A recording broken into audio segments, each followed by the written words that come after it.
E agora nós vamos diretamente para o Rio Grande do Sul conversar com a nossa repórter Tauane Catan, que traz as atualizações sobre a enchente no estado. Muito boa noite, Tauane, seja bem-vinda. Conta pra gente onde é que você está nesse momento, Tauane. Boa noite, Paula. Boa noite, Silvio, Cauti, Piotto. Bom, eu estou aqui em Porto Alegre, no bairro São João ainda. Eu estou em frente a uma oficina aqui de barcos que o pessoal mesmo construiu. Já já eu vou falar um pouco sobre isso. Mas, Paula, hoje eu acompanhei um resgate. Fui num barco acompanhar um resgate. Usei uma roupa que me emprestaram para isso. E nós fomos resgatar 2 gatos e, ao mesmo tempo, levar um funcionário a uma empresa. Eles estão revezando para que a empresa não seja roubada, né? Então tá aí as imagens. Nós fomos resgatar um gatinho, nós não encontramos o outro, a gente conseguiu o resgate, a dona dele estava esperando aqui na beira e nós entregamos a ela. Mas é interessante que quando a gente passa, tem um ponto das ruas em que a água está num nível maior, e tem pessoas ainda nas casas, né? Porque tem andares em que a água não chegou, e como elas têm, às vezes, idosos ali, que preferem ficar para não sofrer assaltos nem nada do tipo, o que elas fazem? Elas pegam um barco emprestado, vão comprar as coisas no mercado, às vezes vão trabalhar e depois retornam às casas. Esse é o dia a dia de algumas pessoas que estão aí ainda nas casas alagadas. Mas é impressionante o nível da água. Você vê carros totalmente submersos, né? Tem pontos com muito lixo ainda, e árvores, enfim, as casas estão em condições inviáveis. Mas há ainda, como eu falei, pessoas sobrevivendo nessa condição.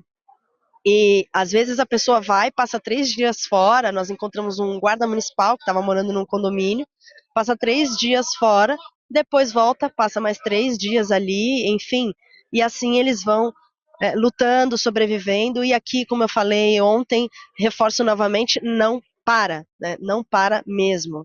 E as pessoas foram super gentis comigo, ainda falaram, leve alguém para dar uma segurança. Enfim, conversei muito antes para conseguir essa possibilidade.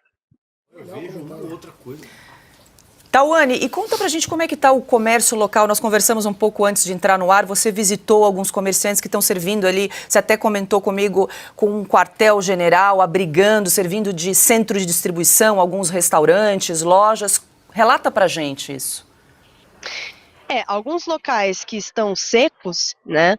Nos primeiros dias foi muita correria, as pessoas sendo resgatadas em montes, assim.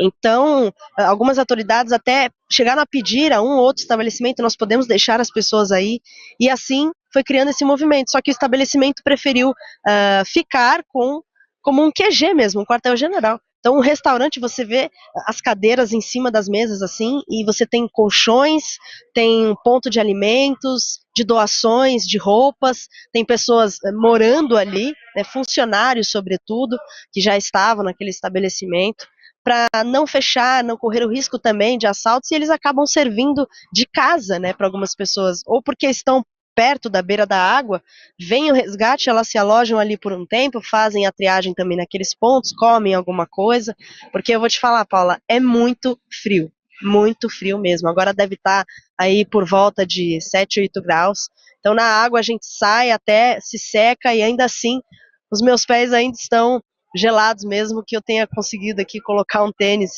Então, essas pessoas, elas precisam desses locais, né? Porque realmente é muita dificuldade, é muita gente, e por enquanto também animais, né? Eles têm também esse espaço para animais. E eu conversei com outros comércios, aqueles que ainda estão funcionando. Você tem até shoppings funcionando e lojas, né? Eu conversei com o dono de uma lavanderia e ele me disse que ele mantém a porta aberta, porém a demanda diminuiu muito, muito. Então, hoje ele informou que lava 2 quilos de roupa. A demanda maior dele é de hotéis, por exemplo. Como tem hotéis alagados, a demanda diminui bastante, fora que as pessoas, né, muitas vezes perderam muitas coisas, então não conseguem, de fato, participar dos comércios, usar os comércios como antes. Ô, Tauane, você disse que conversou com um empresário do setor náutico, o Ian de Medeiros, ele está aí com você? Tá aqui do meu lado, eu vou chamar. Vem cá, Ian. O Ian, ele é empresário, ele tem uma especialização em náutica, né? E ele e alguns amigos se juntaram para criar uma oficina de barcos aqui na beira d'água. Ian, conta pra gente como é que foi essa iniciativa. Então, a gente chegou aqui, né? Eu encontrei meus amigos aqui, que um tá comigo até o fim, né? O Léo. E a gente vê essa real necessidade do conserto, porque todo mundo se preocupou com tudo, menos com essa questão que para mim, opa, caiu, é muito importante, né? Porque sem o motor ali não salva ninguém.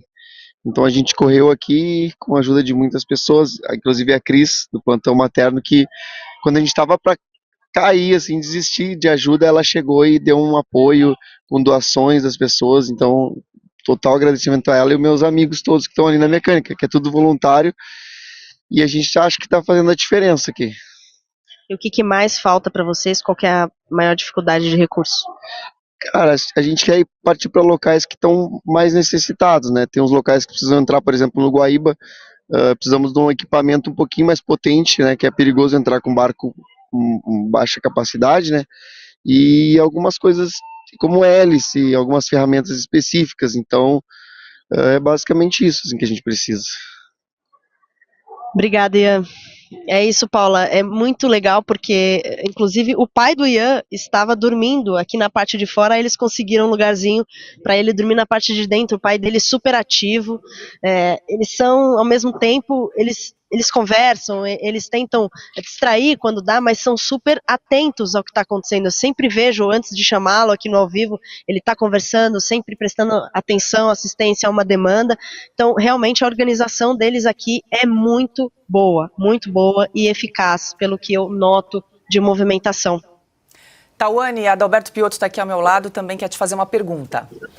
Oi, Tawane, boa noite para você. A minha pergunta é muito objetiva. Você já está aí há alguns dias e obviamente que a situação ainda está muito longe de chegar a uma normalidade, mas as pessoas são pessoas. A gente está colocando, né, o povo salvando o povo, as pessoas se ajudando, mas pessoas são humanas, elas se cansam, elas estão sob extrema pressão, estresse e obviamente que não há... São voluntários, né? Essa organização vai se dando aos poucos, mas todo mundo tem um voluntarismo muito grande, nobre nesse momento. Foi o que minimizou, que mitigou a dor das pessoas todas vítimas dessa enchente.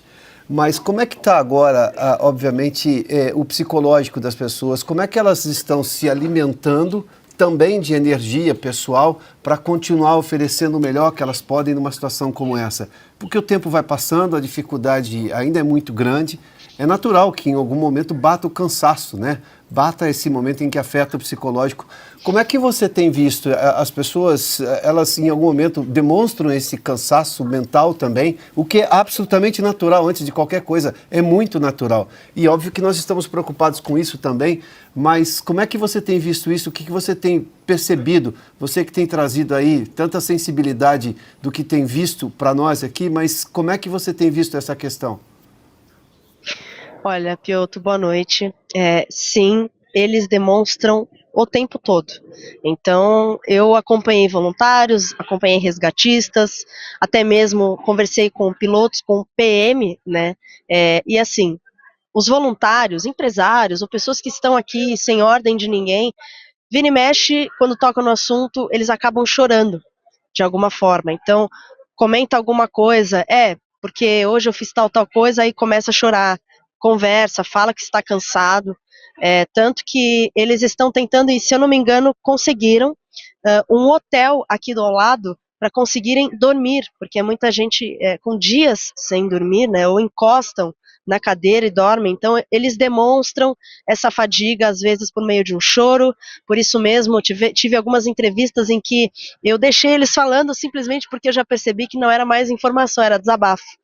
Então, acontece bastante. E momentos, às vezes, de tensão, de raiva, né? Às vezes, um ou outro conflito, né? Uma alteração de voz, e a gente, imediatamente, tem pessoas com megafones aqui acalmando. Pessoal, o clima está um pouco tenso, vamos nos acalmar. É natural, como você mesmo falou, e eu percebo o cansaço deles. Tem também familiares que falam, meu filho, descanse um pouco, dê um tempo, dê uns minutos para você, mas assim, Eu imagino que, ao mesmo tempo, existe um sentimento de realização e de satisfação quando você resgata um senhor, uma senhora, uma pessoa, um bichinho, traz aqui em segurança, há acompanhamento psicológico, então tem profissionais da área da psicologia, da medicina, da veterinária que imediatamente se dispõem para acolher essas pessoas. Então imagino que esse sentimento de, poxa, trouxe essa pessoa aqui, ela está quente, com água e comida, cobertores, isso ao mesmo tempo dá um gás, e eu falo por mim, não é fácil, é cansativo, muitas vezes para se deslocar de uma cidade a outra, horas de estrada, todos aqui trabalham cedo, sem hora para voltar, mas quando eu olho e penso, poxa, isso ajudou de alguma forma, alguém desabafou, fez um relato, ou que seja, informando as pessoas que estão nos assistindo, dizendo a elas que sim, isso está longe de acabar, e vendo algumas pessoas até dizendo, poxa, eu vou doar só por ter visto isso, assim, eu vou dizer que às vezes eu nem vejo a hora passar.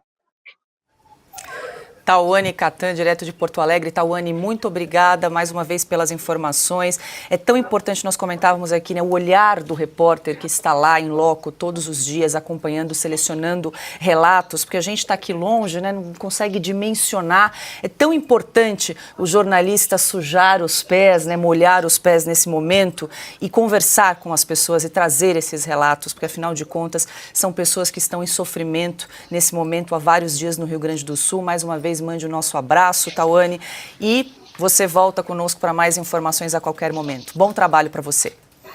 Se Deus quiser, Paula. Obrigada, boa noite a todos.